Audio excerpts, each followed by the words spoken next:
আজকে আমরা আলোচনা করবো হলাম মিনারেল নিয়ে। তো প্রথমে জেনারেল কথা, তারপর আস্তে আস্তে ডিটেলস।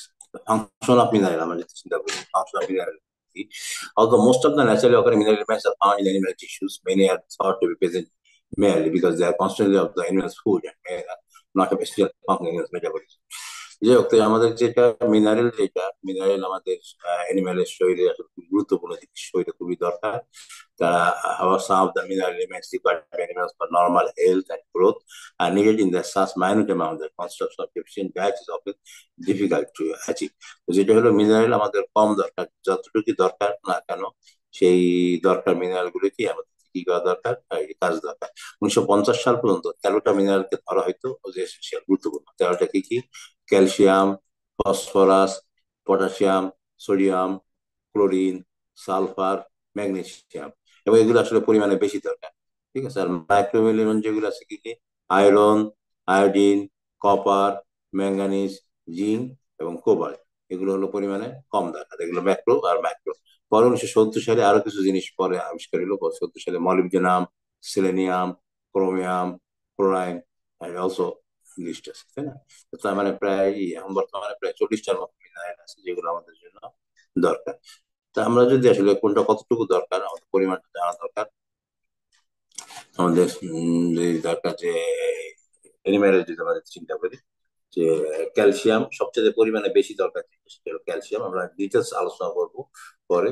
ক্যালসিয়াম 15 গ্রাম/কেজি, phosphorus 10, potassium 2, sodium 1.6, chlorine 1.1, sulphur 1.5, magnesium 0.4। আর যেগুলো এগুলো মেজর ইলেভেন, আয়রন যেটা ট্রেস ইলেভেন যেগুলো আছে, আয়রন 20 থেকে 80 মিলিগ্রাম/কেজি, জিঙ্ক 10 থেকে 50, copper, molybdenum, selenium, iodine, manganese, cobalt. এই মিনারেল গুলো আমরা মোটামুটি পড়বো। এবং আমাদের এই যে এনজাইমের মধ্যেও কিন্তু আমাদের আছে, কি আছে? এই যে মিনারেল, যেমন আয়রন যদি আমরা দেখি, এই যে সাকসিনাইট ডিহাইড্রোজিনেস এনজাইম আমরা পড়বো, যারা তোমার ইসে অ্যারোবিক অক্সিডেশন অফ কার্বোহাইড্রেট আমরা যখন করবো কি বলে, ওই টিসিএস সাইকেল, সেখানে আমরা এই এনজাইম পাবো, সাকসিনাইট ডিহাইড্রোজিনেস, তার মধ্যে থাকে আয়রন। তারপর সাইটোক্রোম এ বি সি, এই সাইটোক্রোম এ বি সি এগুলো আমরা যখন ইসে ইলেকট্রন ট্রান্সপোর্ট চেইন করবো, এই 2-1 ইনশাল্লাহ আমরা করবো, তখন আমাদের ইলেকট্রন ট্রান্সপোর্ট চেইন, আমাদের যে এনার্জি তৈরি হয়, এই এনার্জি তৈরিতে তোমার এটিপি তৈরি হয়েছে ট্রান্সপোর্ট চেইন, সেখানে যে সাইটোক্রোম এবিসি থাকে। তারপর কপার থাকে সাইটোক্রোম অক্সিডেজ এনজাইম, যেটা অক্সিডেজ টার্মিনাল অক্সিডেজ আমাদের এই ইলেকট্রন ট্রান্সপোর্ট চেইনেই সাইটোক্রোম অক্সিডেজ এনজাইম আছে। তারপরে সেরোপ্লাজম ফেরিক অক্সিডেজ, এটা আয়রন ইউটিলাইজেশনে ব্যবহৃত হয়। Super oxidase dismutation of super oxidase radical, গত ক্লাসে আমরা আলোচনা করছিলাম রেডিকেল বা সুপার অক্সাইড তারা তাদেরকে ধ্বংস করতে ব্যবহৃত হয় কপার। জিঙ্ক, জিঙ্ক খুব গুরুত্বপূর্ণ। অনেকেই আমাদের জিঙ্কের অভাব দেখা যায় বিভিন্ন এনজাইম তৈরিতে, যেমন কার্বনিক অ্যানহাইড্রেস, কার্বোহাইড্রেস, কার্বন ডাইঅক্সাইড ফর্মেশনে ব্যবহৃত হয়।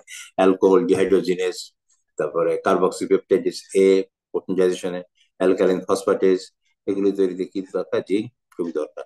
ম্যাঙ্গানিজ, ম্যাঙ্গানিজ দরকার হলো পাইরুভেট কার্বক্সিলেজ, সুপার অক্সিডেজ ডিসমুলেট, এগুলিতে তোমার ম্যাঙ্গানিজ দরকার। মলিবডেনিয়াম দেখো জ্যানথিন ডিহাইড্রোজিনেস, সালফাইড অক্সিডেজ, এগুলো দরকার। আর গ্লুটাথিয়ন পার অক্সিডেজ, ভিটামিন ই এবং সেলেনিয়াম দরকার, গত ক্লাসে আমরা আলোচনা করছিলাম। সেটা কি করে? Hydrogen peroxide and hydroperoxidase, এটাই করে। টাইপ 1 এবং type 2 deiodinase, conversion of thyroxine to active form.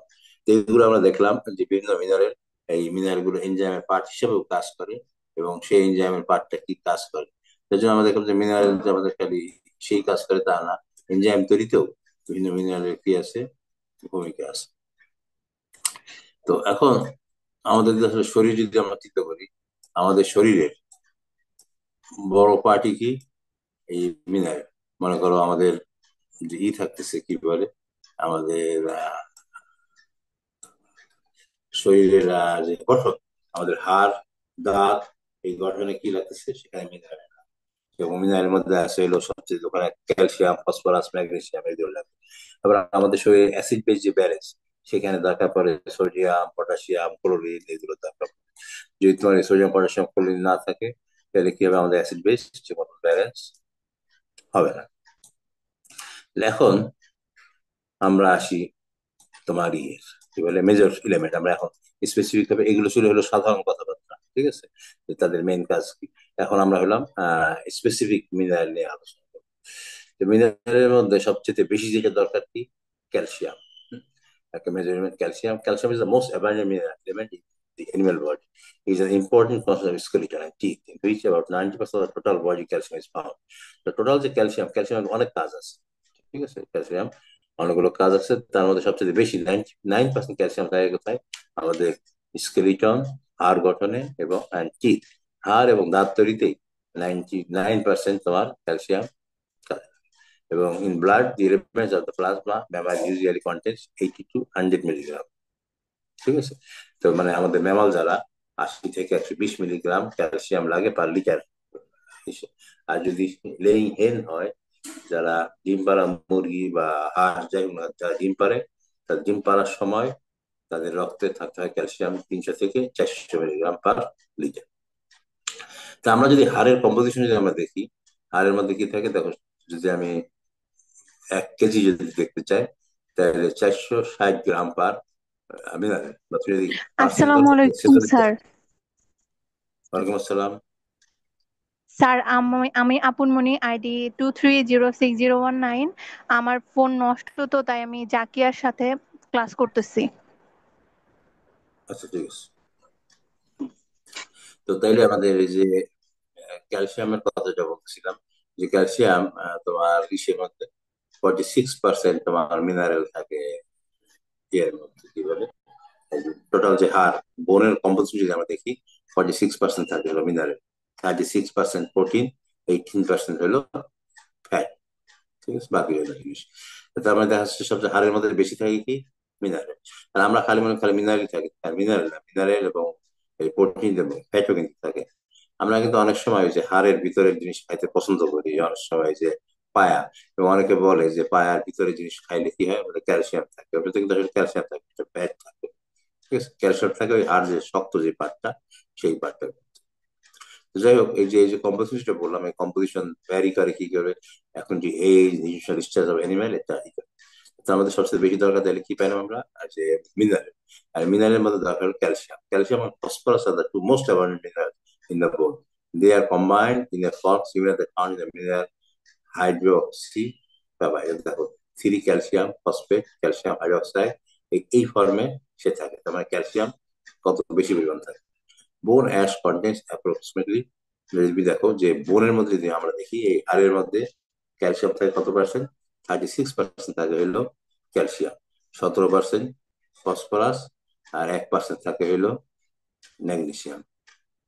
তার মানে আমাদের হাড় গঠনে ক্যালসিয়াম খুবই দরকার। আর ক্যালসিয়াম যেটা যদি হয়, বিশেষ করে আমরা যদি অ্যানিমেলের কথা চিন্তা করি, যে ডিউরিং ল্যাকটেশন, যখন দুধ দেয়, এবং এগ প্রোডাকশন, মুরগির ক্ষেত্রে এগ প্রোডাকশনের সময় ক্যালসিয়াম খুবই দরকার। In animals are fed on low calcium diet, ionic calcium content extracellular fluid. তো আমরা সেটা নিয়ে আলোচনা করবো, ডেফিসিয়েন্সি সিমটম কি কি হয়। আর মানুষের ক্ষেত্রে বয়স্ক অবস্থায় ক্যালসিয়ামের অভাব দেখা দিতে পারে যারা আমরা মানুষের। এবং যদি ভিটামিন ডি এর অভাব দেখা দেয়, আমরা ভিটামিন ডি দেখছি, parathyroid hormone also plays an important role in regulating the amount of the calcium absorbed, আর 125 diacylglycol vitamin D, a derivative of vitamin D which is concerned with the formation of calcium binding protein. তো এই যে এই দুইটা parathyroid hormone এবং vitamin D এরা calcium অ্যাবজর্পশনে সাহায্য করে। যদি তুমি ক্যালসিয়াম রিচ খাবার খাও কিন্তু এই দুইটা ভিটামিনের অভাব দেখা দেয়, তাহলে তোমার ক্যালসিয়াম অ্যাবজর্পশন হবে না, এবং ক্যালসিয়াম অ্যাবজর্পশন না হলে বিভিন্ন রকমের রোগ তৈরি হবে। এখন আসলে আমরা দেখি যে ক্যালসিয়ামের অভাবে কি কি রোগ হয়। তো একটা হলো আমাদের বাচ্চাদেরও হয়, বয়স্কদের হয়। If calcium is deficient in the diet of young growing animals, then satisfactory bone function cannot occur, and condition known as rickets is produced. তুমি যদি দেখো যে যদি বাচ্চাদের ক্ষেত্রে, মানুষের বাচ্চার ক্ষেত্রে একই, যে যদি তার ক্যালসিয়াম যদি অভাব দেখা দেয় ছোট বাচ্চা, তাহলে ফোন আসছে। আচ্ছা, যে কথা বলছিলাম, যে ক্যালসিয়ামের যদি অভাব দেখা দেয় তোমার, তাহলে বাচ্চাদের দেখা কি হচ্ছে, যদি বাচ্চা ক্যালসিয়াম যদি বাচ্চা থেকে না দেখা যায়, শুধু বোন ফর্মেশন হবে না, কেন রাখা কন্ডিশন নন এজ ডিকে, তাহলে দেখবো যে পা কি হয়ে যায়, বাঁকা হয়ে যায়। পা যে বাঁকা হয়ে যায় এই ঘটনাকে বলা হচ্ছে rickets. The symptoms of rickets are misshapen bones, enlargement of the joint. ওই যে পা বাঁকা হয়েছে, মিসহ্যাপেন বোন, এনলার্জমেন্ট অফ জয়েন্ট, লেমনেস হাঁটতে সমস্যা, স্টিফনেস পাকে শক্ত হয়ে যায়, শক্ত হয়ে যায়, হাঁটতে বাঁকা করতে পারে না। আর এটা হলো বাচ্চাদের হয়। In adult animal calcium deficiency produce osteomalacia. ঠিক আছে, অষ্টমী তুমি মানুষের ক্ষেত্রে যদি দেখবা যারা বুড়া মানুষ হাঁটতে পারে না, এই শরীর বাঁকা হয়ে যাচ্ছে, লাঠি দিয়ে লাঠি ভাট করে হাঁটতেছে, আর পায়ের সমস্যা, তখন হাঁটতে পারে না। ঠিক আছে, পা কাঁপতেছে ভাই, এই যে রোগটা, এই রোগটাকে আমরা কি বলতেছি অস্টিওম্যালেশিয়া। বুঝলি, calcium in the bone is withdrawn not replaced. Osteomalacia the bones become weak and easily broken. ঠিক আছে, তো এটা হলো ইয়ের ক্ষেত্রে হয়। তোমার যদি আচ্ছা, আমরা মিল্ক ফিভার পরে আলোচনা করতেছি। আর মুরগির ক্ষেত্রে হেন্স ডেফিসিয়েন্সি সিমটমস আর সফট উইক, তার ঠোঁট নরম হয়ে যাবে, বোনস বোনস নরম হয়ে যাবে, রিটার্ডেড গ্রোথ বৃদ্ধি থেমে যাবে, বোর্ড লেগস পা ব্যাকা হয়ে যাবে, the eggs have the thin shell, মুরগির ডিমের খোসা পাতলা হয়ে যাবে, egg production may be reduce, এমনকি ডিম উৎপাদনও কমে যাবে। The symptom described for rickets and osteomalacia are not specific for calcium, can also deficiency of phosphorus। তোমার যে ফসফরাস অভাবেও কিন্তু তোমার ভিটামিন ডি অভাবেও হয়। যেমন রিকেশ হইলেই যে রিকেশ বা অস্ট্রোমালেশিয়া হইলেই যে ক্যালসিয়ামের অভাব তা না, তবে এটা সম্পর্ক আছে এই জিনিসগুলো। এরপর যেটা বলতেছে মিল্ক ফিভার। মিল্ক ফিভার হইলো যখন গাভীর ক্ষেত্রে, গাভীর ক্ষেত্রে যখন তোমার হয় কি বলে, দুধ দেয়, দুধের মধ্যে তো কি হয়, তোমার এই যে ক্যালসিয়াম দরকার পড়ে। তো এই সময় তোমার যদি ক্যালসিয়ামের ঘাটতি দেখা দেয়, তখন যে রোগটা হচ্ছে এটাকে বলা হচ্ছে মিল্ক ফিভার। এটা কি হয়, function mostly common of because is character by lowering of the serum calcium level. সিরামে ক্যালসিয়াম লেভেল কমে যাবে, মাস্কুলার স্পাজম, অ্যান্ড এক্সট্রিম কেসে প্যারালাইসিস অ্যান্ড আনকনসাসনেস। এই প্যারালাইসিসটা কি হয়, যদি হাইড্রিং অ্যানিমাল হয়, হাইড্রিং মানে যে গরুর দুধ অনেক বেশি হয়, দেখা যাচ্ছে যে গরুর দুধ তোমার দুধে ক্যালসিয়াম দিতে হবে, ক্যালসিয়াম কোথা থেকে আসবে, এই পা থেকে ক্যালসিয়াম নিয়ে তারা এসে চলে আসে। তো গরুর ওলান তো পিছন দিকে থাকে, তো দেখা যাচ্ছে যে পা দুর্বল হয়ে গেছে, দুর্বল হইতে হইতে তুমি যদি ক্যালসিয়াম নাই দেওয়া হয়, হঠাৎ করে দেখা যাচ্ছে কি পা ভেঙে যায়। এবং বাংলাদেশে হাই ইল্ডিং অ্যানিমেল যে সমস্ত গাভীর বেশি দুধ দেয়, ঢাকা অঞ্চলে বা অন্যান্য অঞ্চলে দেখা যাচ্ছে, আমরা প্রায় দেখছি যে হঠাৎ করে কি হয়ে গেছে, পা ভেঙে গেছে বা পা প্যারালাইজ হয়ে গেছে। কারণটা কি, এই ক্যালসিয়ামের অভাব। অর্থাৎ তোমাকে হাই ইল্ডিং যে অ্যানিমেল গাভীর ক্ষেত্রে অথবা মুরগির ক্ষেত্রে যারা করতেছে কি বলে ডিম উৎপাদন করে, সেই মুরগির ক্ষেত্রে আমাদের কি করতে হয়, এই ক্যালসিয়ামের সারগুলো দিতে হয়। এবং তোমরা দেখছো যে আমাদের এখন ছাত্রী জান্নাতি ফুল, সে কিন্তু গবেষণা করতেছে যে মুরগির কি নিয়ে ওই ক্যালসিয়াম নিয়ে। তা এবং আমরা ক্যালসিয়াম রিচ খাবার দিচ্ছি, এবং দেওয়ার পরে দেখা যাচ্ছে যে তাদের মুরগির ডিম উৎপাদন বাড়ছে, ডিমের খোসা শক্ত হচ্ছে। তারা নর্মাল যে খাবার দেয় তার থেকে ডিমের এই চাহিদা বেশি। এবং আমাদের যারা বয়স্ক লোক, এই বয়স্ক লোকদের ক্যালসিয়াম খাওয়া দরকার। এখন সোর্স সোর্স কি কি, আচ্ছা আমরা কিন্তু সোর্স তিনটা সোর্স আলোচনা করবো, কোনটা কার কার সোর্স। একটা হইলো অ্যানিমেলের সোর্স, আর একটা হইলো মানুষের জন্য, আর একটা হইলো মুরগির জন্য। এবং পরীক্ষা যখন আমাদের আসে তখন কিন্তু এই তিনটা আলাদা আলাদা ভাবে আসে। কিন্তু দেখা যাচ্ছে আমরা অনেক সময় কি করি, ওই মানুষের সোর্স দিয়ে দিই, গরুর সোর্স দিয়ে মুরগি, এইভাবে খেয়াল রাখতে হবে। মানুষের জন্য যদি আমরা বলি, মানুষের জন্য হলো মিল্ক, দুধ, গ্রিন লিফি ক্রপস, ঠিক আছে, সবুজ শাকসবজি, স্পেশালি লিগুম, সুগার বিট পাল্প আর গুড সোর্স। আরেকটা সোর্স কি আছে, সেটা হলো তোমার এই যে আমরা যদি ফিশ, স্মল ফিশ যেটা, অর্থাৎ ছোট মাছ যদি আমরা খাই, ছোট মাছ যদি আমরা হাড় সহ খাই, মনে করো পুঁটি মাছ, মলা মাছ, কেসকি মাছ, এগুলো যদি হাড় সহ খায়, তাইলেও সেটা একটা ভালো সোর্স। আর একটা ভালো সোর্স হচ্ছে মিল্ক প্রোডাক্ট। মূল প্রোডাক্ট মানে তুমি চিজ খাইলা, তুমি ফিন্নি খাইলা, তুমি বোরহানি খাইলা, অথবা তুমি দুধের যে লাবান, এই ধরনের দুধ বা দুধের যে প্রোডাক্ট যদি খাওয়া যায়, এই দুধের প্রোডাক্টও কি যে এনিম্যাল বাই প্রোডাক্ট কন্টিনিউ যে বোন সাস অ্যাজ ফিশ মিল আর এক্সেলেন্ট সোর্স। এগুলো এর জন্য ভালো সোর্স। আর আমরা যদি এনিম্যালের ক্ষেত্রে চিন্তা করি, এনিম্যালের সবুজ শাকসবজি, লিগিউম, সুগার বিট পাল্প বা সিরিয়াল, আর poor source some lucerne crop, calcium oxalate থাকতে পারে। Calcium content mineral supplements are the frequently to give to farmers lactating animal এবং অ্যানিম্যাল লেইং হেন। আর মুরগির ক্ষেত্রে কি থাকতে ইনক্লুডেড লাইম স্টোন, ক্যালসিয়ামের গুঁড়া দেওয়া যায়, স্টিম বোন ফ্লাওয়ার, তুমি এই যে হাড়ের গুঁড়া দেওয়া যায়, ডাই ক্যালসিয়াম ফসফেট কিসে কিনতে পাওয়া যায়, ডিসিপি ডাই ক্যালসিয়াম ফসফেট বাজারে কিনতে পাওয়া যায়। ঠিক আছে, রক ক্যালসিয়াম তারপরে ইয়ের আছে কি বলে, আর কি আছে তোমার এই যে ইয়ে ঝিনুকের গুলো, অয়েস্টার শেল ভালো সোর্স। এমনকি আমরা একটা গবেষণা করছি ডিমের যে খোসা, ডিমের খোসার মধ্যে প্রচুর ক্যালসিয়াম থাকে, ডিমের খোসা ক্যালসিয়াম কার্বনেট, সেখানে তোমার 40% বা 38% তোমার কি থাকে, ক্যালসিয়াম থাকে। সেক্ষেত্রে ডিমের খোসা যদি আমরা আমাদের গবেষণায় আমরা করছিলাম একটা, সেখানে আমরা দেখছিলাম যে গরুকে এটা দিলে ক্যালসিয়ামের অভাব অনেকখানি দূরে, এমনকি মুরগির ক্ষেত্রেই হয় এই ক্যালসিয়ামের অভাব মানে দূর হয়। আরেকটা আমরা হাঁসের ক্ষেত্রে দেখেছি, এই যে সিলেটের হাওর এলাকায়, সুনামগঞ্জের হাওর এলাকায় আমরা দেখছি যে অনেক ডিম খোসা খুবই পাতলা থাকে, তো তাতে ক্যালসিয়ামের অভাব। তো এইগুলো যদি আমরা দিই, শামুক, ঝিনুক বা এই জিনিসগুলো দিলে দেখা যাচ্ছে ক্যালসিয়ামের অভাব অনেকখানি পুরো হয়। তাহলে আমরা সোর্স অফ ক্যালসিয়াম, আমরা এই পর্যন্ত এই জন্য আমরা আরেকটা ভিডিও দেবো না, আমাদের কাছে আসছে, তোমাদেরকে লিঙ্ক দিয়ে দেবো, তোমরা দেখে নিতে পারো মিনারেলের উপর। মিনারেলের উপর আমাদের মানুষের উপর একটা ভিডিও আছে, আর এনিম্যালের উপরও তোমরা লিঙ্ক দিয়ে দেবো, দেখে নিও। তারপরে নেক্সট ছিল আমাদের যে ক্যালসিয়াম ফসফরাস রেশিও, এটা গুরুত্বপূর্ণ। এই রেশিও যদি ঠিক না থাকে, তুমি যদি ক্যালসিয়াম বেশি দাও তাহলে ঠিক কোনো কাজ হবে না। আমরা দেখলাম যে মিনারেল যে হাড় তৈরিতে ক্যালসিয়াম তো কত পার্সেন্ট, 36%, আর ফসফরাস লাগে 17%, মানে ধরো প্রায় 2:1। এই যদি রেশিও যদি ঠিক না থাকে তাহলে কিন্তু কাজ করবে না। তো এই calcium phosphorus ratio consider most suitable for farming, poultry, 1:1 to 2:1, যেটা তুমি বললাম যে মেনলি 2:1। এর মধ্যে যদি ফসফরাস বেশি দিয়ে ফেলো তাও ঠিক মতো করে কাজ হবে না, আবার যদি ফসফরাস কম দিয়ে ফেলো এর জন্য এটাও কাজ হবে না। যার জন্য এই ফসফরাস, ক্যালসিয়াম ফসফরাস রেশিও খুবই গুরুত্বপূর্ণ। মুরগির ক্ষেত্রে, অ্যানিমেলের ক্ষেত্রে এটা গুরুত্বপূর্ণ, এই জিনিসটা আমাদের মেনটেন করতে হবে। তাহলে আমাদের ক্যালসিয়াম শেষ হলো। নেক্সট আমাদের যেটা আলোচনা করবো সেটা হলো ফসফরাস। তো আমাদের পরিমাণে সবচেয়ে বেশি যেটা দরকার সেটা আমরা বললাম কি, ক্যালসিয়াম। কিন্তু কাজ যেটা সবচেয়ে বেশি করে সেটা হলো phosphorus. Phosphorus has more non-function than any other animal body. The close relation of phosphorus with calcium in bone has already been mentioned. ফসফরাসের সঙ্গে যে ক্যালসিয়াম যে দরকার একসঙ্গে কাজ করে, এটা অলরেডি আলোচনা করা হয়েছে। এডিশন ফসফরাস কি করে, ফসফোপ্রোটিন, নিউক্লিক অ্যাসিড, ফসফোলিপিড, ঠিক আছে। তো this element play vital role in energy metabolism. তো তোমার আমাদের যে এনার্জি তৈরি করতে কি লাগে, এটিপি, এডিপি। এই যে এটিপি যে তৈরি করে তাতে কি লাগে, ফসফরাস লাগে। তারপর নিউক্লিক অ্যাসিড তৈরি করতে আমাদের কি লাগে, ফসফরাস লাগে। তো এখন তাইলে আমাদের দেখি আমরা ফসফরাসের অভাবে কি রোগ হচ্ছে, আমরা একটু দেখে নিয়ে পরে আমরা আলোচনা করবো। Extensive and phosphorus deficiency soil ochre throughout the world.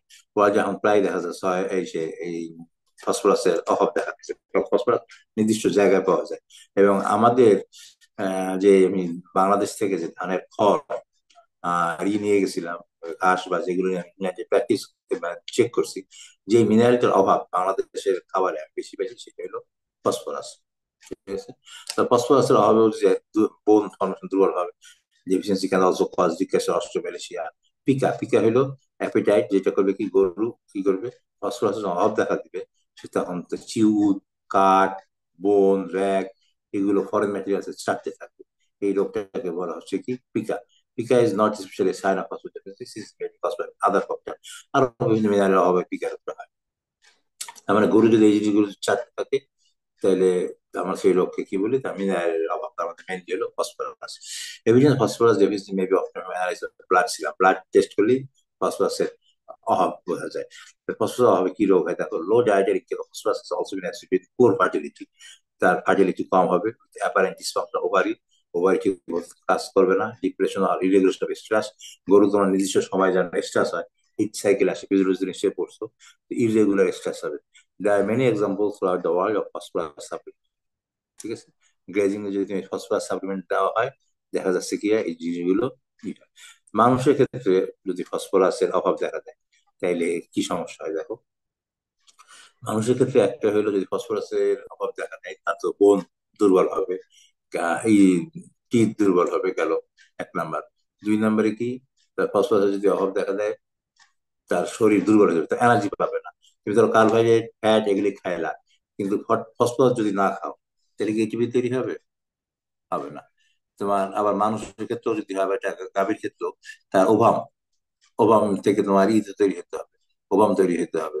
তো ওভাম তৈরি হবে না যদি ফসফরাস নাই। পুরুষের ক্ষেত্রে কি হবে না, স্পাম তৈরি হবে না। তুমি যদি অক্স নাও, ঠিক আছে, গরুর ক্ষেত্রে, গাভীর ক্ষেত্রে, মানে ষাঁড়ের ক্ষেত্রে, ষাঁড় থেকে কি হবে না, স্পাম, কোয়ালিটি স্পাম তৈরি হবে না, ইয়ার কারণে। আবার স্পাম অভাব তৈরি হইল, কিন্তু দেখা গেল কি হচ্ছে না, কনসিভ করতেছে না। আবার কনসিভ করলো, কিন্তু তার যে বাচ্চা বড় হইতে হইল, তার কি লাগবে, ফসফরাস লাগবে। তো ফসফরাস নাই, বাচ্চা বড় হবে না, সেল ডিভিশন হবে না। সেল ডিভিশন হলো বাচ্চা ইনকমপ্লিট থাকবে। তো যার জন্য তোমার এই ফসফরাস খুবই গুরুত্বপূর্ণ। যে কথাগুলো আমরা বলছি এখানে, যে হইতে পারে dysfunction of ovaries, inhibition, depression of irregular stress হচ্ছে, ঠিক আছে। তারপর in cows deficiency element also reduce milk, দুধ উৎপাদন কমে যাবে, কারণ দুধের মধ্যে, দুধের যে প্রোটিন সেখানে ফসফরাস আছে। In sense their reduce egg hatchability and shell thickness, ঠিক আছে। Sub number growth in young animals, তার গ্রোথ কমে যাবে। লো লাইভ ওয়েট গেইনস কমে যাবে, লাইভ ওয়েট গেইন কমে যাবে, maturity. Phosphorus deficiency is usually more common in cattle than in sheep, যেহেতু ক্যাটেলের পরিমাণ বেশি দরকার ফসফরাস, যার জন্য প্রায় দেখা যাচ্ছে। এবং বাংলাদেশে যে গরুগুলো হিটে আসে না, এর দুইটার কারণে, একটা হলো ভিটামিন ই এর অভাব, আর একটা হলো ফসফরাসের অভাব। তো ফসফরাস কোথায় পাওয়া যায় এখন আমাদের? সোর্স অফ ফসফরাস, ফসফরাসের হলো মিল্ক, দুধের মধ্যে পাওয়া যায়, সিরিয়াল গ্রেন, ফিশ মিল। হ্যাঁ, তো ফিশ আমরা সেজন্য মাছ খাওয়া দরকার। ফিশ মিল প্রোডাক্ট মানে more and good source of phosphorus, মানে health and straws are generally low. এই যে আমাদের বাংলাদেশে আমরা স্ট্র খাওয়াই, স্ট্র থেকেই এই ফসফরাস কম থাকে। এবং আমিও আমার গবেষণা দেখছি বাংলাদেশের স্ট্রতে ফসফরাস কম। Considerable attention has been paid to availability of the phosphorus. Mass of the element present in cereal grains is a form of phytate. আরেকটা যেটা সমস্যা যেটা হলো, মনোগাস্ট্রিক অ্যানিমেলের মধ্যে এই ফসফেটটা থাকে এই ফ্যাটিক অ্যাসিড আকারে। এটা দেখতে, কার্বোহাইড্রেটের মতো মনে হলো, কিন্তু কার্বোহাইড্রেট না, কারণ মাঝখানে কোনো অক্সিজেন নেই। এটা এই যে ওটা না হলো ফাইটিক অ্যাসিড, এখানে অনেকগুলো ফসফরাস আছে।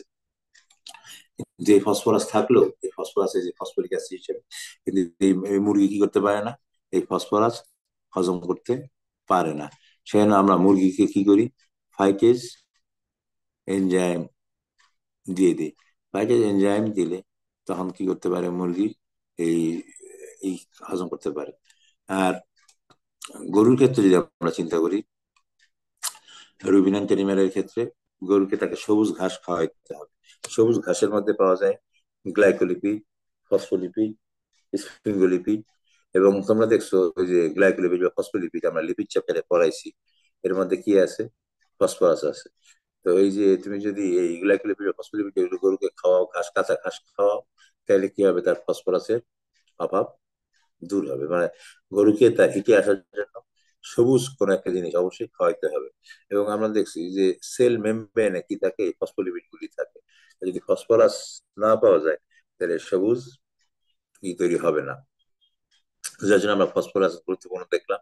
এবং ফসফরাস আমাদের জন্য পরীক্ষায় কিন্তু আসে, যেটা বললাম, কি বললাম, যে পরীক্ষা কিন্তু তোমার আসবে হলো মানুষের জন্য ফসফরাসের সোর্স বা ক্যালসিয়ামের সোর্স, মুরগির জন্য সোর্স, গরুর জন্য সোর্স। এই যে আমি কথাগুলি বলছি, কথাগুলো তুমি মনোযোগ দিয়ে শুনলে তখন তুমি এই পাবা। আর যেমন আমাদের আরেকটা ভিডিও আছে ইয়ের জন্য, মানুষের জন্য বা রুমিনের জন্য আলাদা একটা ভিডিও আছে, সেখান থেকে তোমরা দেখে নিতে পারো, তাহলে দেখবে যে অনেকখানি সহজ হবে। তাহলে আমাদের ক্যালসিয়াম এবং ফসফরাস শেষ হলো। নেক্সট আসবে কি আমরা, পটাশিয়াম। আচ্ছা, পটাশিয়ামের যেটা, এই বইটা যেহেতু অ্যানিম্যাল নিউট্রিশন, তারা এই পটাশিয়ামের অভাবের কথা অত বেশি আলোচনা করে না, কারণ পটাশিয়ামের অভাব কিসের ক্ষেত্রে, এই অ্যানিম্যালের ক্ষেত্রে অত বেশি সমস্যা না, কিন্তু মানুষের ক্ষেত্রে পটাশিয়াম খুবই গুরুত্বপূর্ণ, পটাশিয়াম এবং সোডিয়াম। তো পটাশিয়ামের যদি অভাব দেখা দেয়, পটাশিয়াম, সোডিয়াম ক্লোরাইড এবং বাইকার্বনেট এরা কি করে, অ্যাসিড বেস ব্যালেন্স মেনটেন করে। Where sodium is the main inorganic cation extracellular tissue fluid, and potassium is the main inorganic extracellular tissue fluid. Potassium functions principally as the cation of cells. Potassium plays an important part in nerve and muscle excitability, and also it helps in carbohydrate metabolism. Carbohydrate metabolism গুরুত্বপূর্ণ ভূমিকা পালন করে। পটাশিয়ামের যদি অভাব দেখা দেয়, তখন কি হবে, আমাদের মানুষের ক্ষেত্রে ব্লাড প্রেশার অনেক বেড়ে যায়, অ্যাসিড বেস ঠিক মতন মেনটেন হয় না, অ্যাসিডিটি তৈরি হয়। তো মুরগির ক্ষেত্রে হয়, গরুর ক্ষেত্রে অবশ্য বাংলাদেশে আমরা গরুর ক্ষেত্রে পটাশিয়ামের অভাব খুব একটা বেশি দেখি নাই। মুরগির ক্ষেত্রে যেটা হয়, the deficiency symptoms have been produced in chicks have been experimental diets low in potassium, retarded growth, weakness, tetany মানে শরীর কাঁপতে থাকবে, followed by death হয়ে যেতে পারে। Deficiency including severe paralysis have also been recorded for calves। কাপসের ক্ষেত্রে বাংলাদেশে একটু কম হয়, তারপর প্যারালাইসিস হতে পারে, দ্যাট সিনথেটিক লাইট পটাশিয়াম।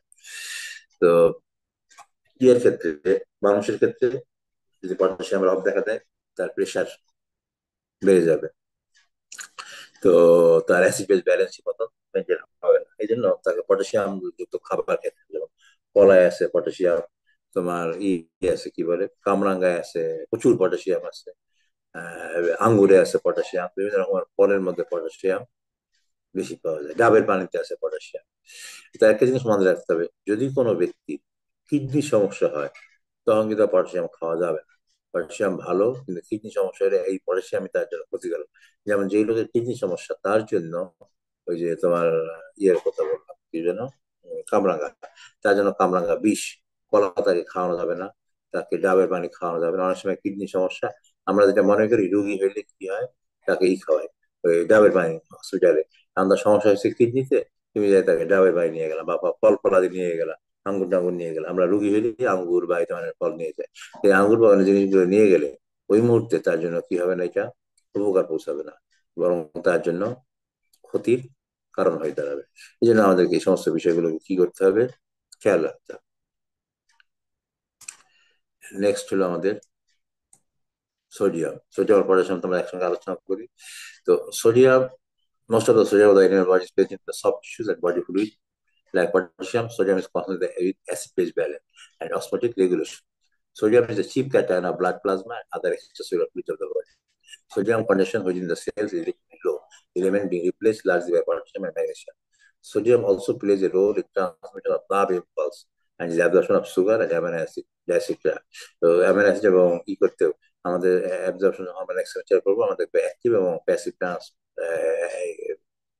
কি বলে অ্যাবজর্পশন, অ্যাক্টিভ অ্যাবজর্পশনে কিভাবে সোডিয়াম ভূমিকা পালন করে আমরা দেখি। তো সোডিয়ামের সবচেয়ে ভালো সোর্স ছিল লবণ, common salt, and mainly in this form that element is excreted from the body। এটা ইডিয়াল সল্ট দিয়েই তোমার ই হয়। তো এখন কিন্তু উল্টা ঘটনা ঘটছে, সোডিয়ামের অভাব দেখা যায় অনেক সময় কম, সোডিয়ামের আসলে ই বেশি, এক্সেস অনেক সময় বেশি দেখা যায়। Sodium deficiency in animals occurs in many parts of the world, but especially in the tropical areas of Africa and in Australia, where pasture contain low content of vitamin. If this symptom in the diet leads to a lowering of the osmotic pressure, this is a dehydration of the body.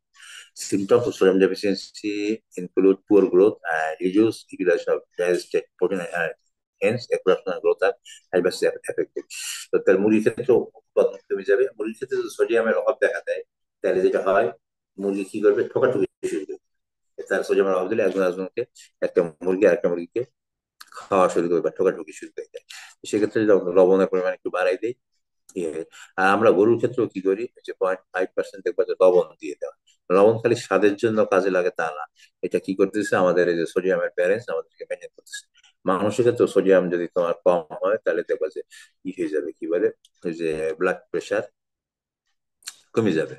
R sodium যদি বেশি খাওয়া যায়, লবণ যদি বেশি খাইলে তখন আবার ব্লাড প্রেশার বেড়ে যায়। যার জন্য এটা পরিমাণ মতন খাইতে হবে, কাঁচা লবণ যেন না খাওয়াই ভালো। আর মাঝে মধ্যে আমরা খাওয়ার হালকা তো খাওয়ার সঙ্গে আমরা লবণ যোগ করি, লবণ যোগ করলে সোডিয়ামের অভাব খুব একটা দেখা যায় না, বরং বরং উল্টা ঘটে। আমাদের বাংলাদেশের লোক লবণ বেশি খাইতে অভ্যস্ত, যার জন্য তখন বেশি লবণ খাইলে বিভিন্ন রকমের সমস্যা তৈরি হয়। আমরা যারা অন্যান্য খাবার খাবার চিজ বা অন্যান্য খাবার খাই, সেখানেও প্রচুর কি পাওয়া যায়, লবণ পাওয়া যায়। Most food of vegetable origin have converted low sodium content. Animal products, especially food or margarine, origin are richer source. যে আমরা এনিম্যাল অরিজিন খাই, এর মধ্যে প্রচুর ই থাকে, কি বলে সোডিয়াম, যার জন্য এগুলো খাইলে কি হয়ে যাচ্ছে আমাদের are the commonest mineral supplement even to farm animal is common salt. শুধু ফার্ম অ্যানিমালের ক্ষেত্রে না, ফার্ম অ্যানিমালও তো কমন সল্ট খায়, মানুষও আমরা কি খাই সোর্সের জন্য, সোডিয়ামের ভালো সোর্স ছিল কমন সল্ট। তো আমরা আজকে এই পর্যন্তই থাকবো, আমরা আজকে আর আগাবো না। তো আমরা ক্যালসিয়াম দেখলাম, ফসফরাস দেখলাম, আমরা মোটামুটি